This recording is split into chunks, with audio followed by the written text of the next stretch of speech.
Hey guys, welcome back. तो स्वागत है आप लोगों का हमारा YouTube channel the study hub by Karan Kumar में। ओके, तो आपके सामने है टॉपिक प्लांट टिश्यू, और इसमें हम लोग जो थंबनेल में डाला गया था वो है मेरिस्टेमेटिक टिश्यू। तो प्लांट टिश्यू का ही एक पार्ट है मेरिस्टेमेटिक टिश्यू। ठीक है, सबसे पहले हम लोग जान लेते हैं टिश्यू क्या है। Tissues are the group of cells that are similar in structure and work together to achieve a particular function. Okay, tissue जो है वो एक ग्रुप ऑफ सेल्स है, ठीक है, जो एक ही तरह के सेल के को कंबाइन करके बनाया गया है। कंबाइन हो जाता है, मतलब समझ लीजिए, और एक ही साथ आके एक पर्टिकुलर काम को करता है।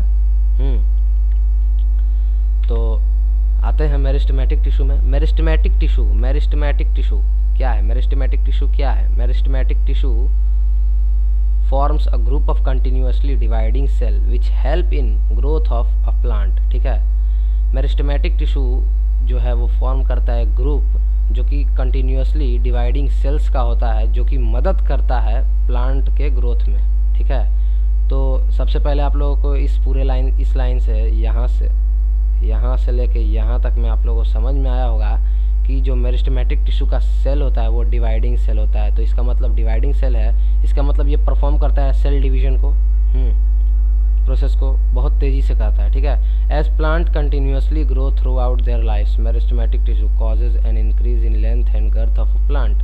ठीक है, अब जैसे जैसे हमारा जो प्लांट का लाइफ आगे बढ़ते जाता है, मतलब प्लांट का ग्रोथ होते रहता है, मेरिस्टेमेटिक टिश्यू के ही कारण होता है। और ये इससे क्या ग्रोथ होता है? तो आप लोगों को लिखा हुआ है कि increase in length and girth of plant. Okay, अब meristematic tissue are located at specific position in the body of the plants where they keep dividing and add new cell to the plant. Okay, अब जो meristematic tissue है, इनका भी एक specific position है plant के अंदर। ठीक है, तो आइए उन पोजीशंस के ऊपर गौर करें।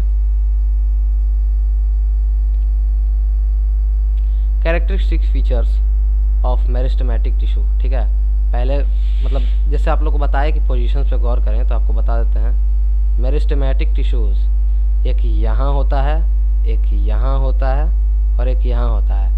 यहाँ ये तीनों जगह पे क्या होता है ये आपको आगे चल के पता चलेगा। ठीक है, तो आपको बताएंगे आगे, तब तक से यहाँ पढ़ते हैं। Okay, these cells have thin elastic cell wall composed of cellulose। इनके पास thin और elastic cell wall है, जो कि cellulose से बना है। Okay, these cells are round and oval in shape। इनका जो शेप है वो राउंड और ओवल है। कुछ केसेस में ये पॉलीगोनल मिलते हैं। ठीक है, there are no intercellular space in meristematic tissue, cells are compactly arranged। ठीक है, एकदम कंपैक्टली अरेंज्ड होता है इनका सेल, और कोई भी इंटरसेल्यूलर दो सेल्स के बीच में जो स्पेस होता है उसको इंटरसेल्यूलर स्पेस कहते हैं। लेकिन यहाँ पर जो है मेरिस्टेमेटिक टिश्यू में कोई भी इंटरसेल्यूलर स्पेस नहीं होता। इसका मतलब जो सेल्स है वो एकदम चिपके हुए, एकदम कंपैक्टली अरेंज है। ठीक है, अब जब इंटरसेल्यूलर स्पेस नहीं है तो वैक्यूल्स भी नहीं होंगे। ठीक है, तो अब क्या क्या है इनके सेल्स में, मेरिस्टेमेटिक सेल्स में, तो देखते हैं क्या है। लार्ज न्यूक्लियस है, डेंस साइटोप्लाज्म है, और वैक्यूल्स नहीं है, होंगे भी तो बहुत छोटे होंगे, बहुत छोटे, एकदम टिनी। ओके, तो meristematic cells shows rapid growth and division. जैसा कि आप लोगों को पहले बताए थे कि ये सेल डिवीजन का प्रोसेस को प्रोसेस को निभाता है। ठीक है, और ये कैसे निभाता है? तो रैपिडली निभाता है, एकदम तेजी से सेल डिवीजन करता है। ठीक है, आगे बढ़ते हैं। तो टाइप्स ऑफ मेरिस्टेमेटिक टिश्यू, यहाँ हम लोग जानेंगे कि कौन सा मेरिस्टेमेटिक टिश्यू कहाँ है और उसका फंक्शन क्या है। ओके, तो सबसे पहले एक फिगर ड्रॉ कर लेते हैं हम लोग। Okay,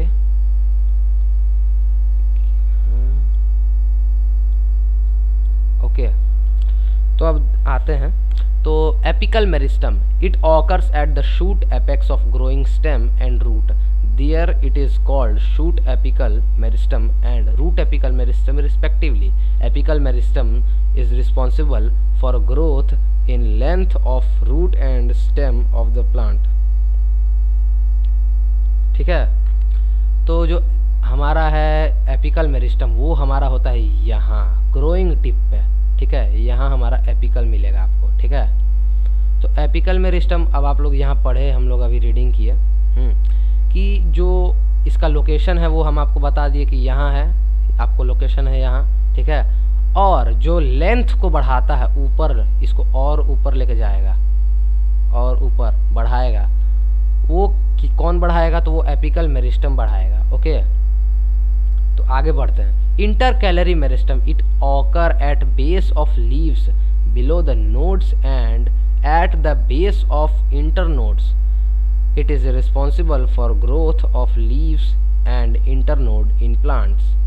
You must have observed the longed stem. This is because of intercalary meristem, ठीक है।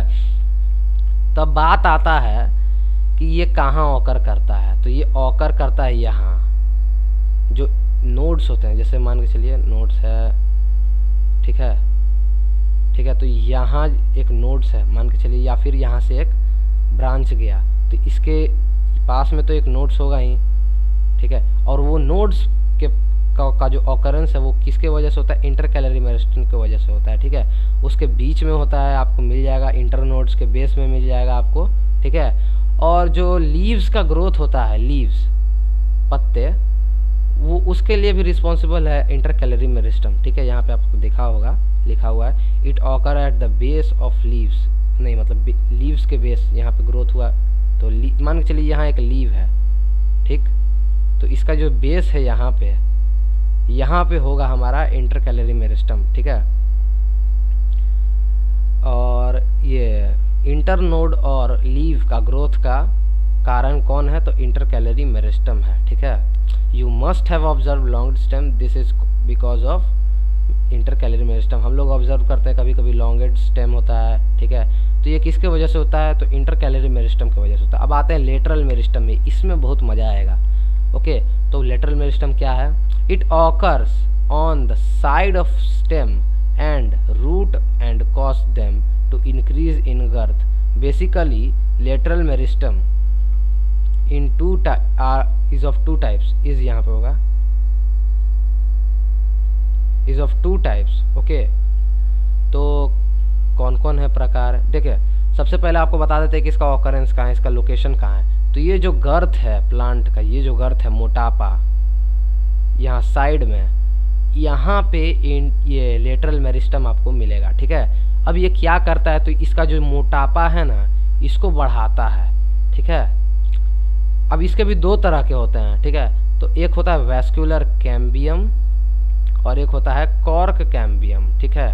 सबसे पहले तो इसके जो ये लेटरल मेरिस्टम का एक और नाम है कैम्बियम, ठीक है। तो अब ये भी दो तरह के होते हैं कैम्बियम, वास्कुलर कैम्बियम और कॉर्क कैम्बियम। अब वास्कुलर कैम्बियम जो है वो ऑकर करता है ये वैस्कुलर बंडल्स और डाइकोट्स में ऑकर करता है, ठीक है। जो ये वैस्कुलर कैम्बियम है वो ऑकर करता है कहाँ पे, तो वैस्कुलर बंडल और डाइकोट्स में, ठीक है। और it produce secondary phloem and secondary xylem. और इसका काम क्या होता है वैस्कुलर कैम्बियम का, तो सेकेंडरी फ्लोएम और सेकेंडरी जाइलम को प्रोड्यूस करना, इसका प्रोडक्शन करना, ठीक है। अब आते हैं कॉर्क कैम्बियम में। कॉर्क कैम्बियम क्या है, cork cambium produces cork on the outer side so as to form a protective layer, ठीक है। अब कॉर्क कैम्बियम जो है, जो लेटरल मेरिस्टम का पार्ट है, ठीक है। तो जो कॉर्क कैम्बियम है वो उसका काम है प्रोडक्शन करना, किसका, तो कॉर्क का। और कहाँ पे, तो आउटर साइड में, ताकि क्या हो, तो एक प्रोटेक्टिव लेयर फॉर्म हो जाए, ठीक है। Cork cambium is also called phellogen, ठीक है। तो इसको एक और नाम से जाना जाता है फेलोजन, जो कि आपको यहाँ पे मिल रहा है, ठीक है। तो अब आपको हमको लगता है कि मतलब आप लोगों को समझ में आ गया होगा कि जो टिश्यू है मेरिस्टेमेटिक टिश्यू है क्या है और कहाँ पे मिलता है। तो thanks for watching the video and don't forget to like share and subscribe. Okay, तो मिलते हैं नेक्स्ट वीडियो में। तब तक के लिए गुड बाय।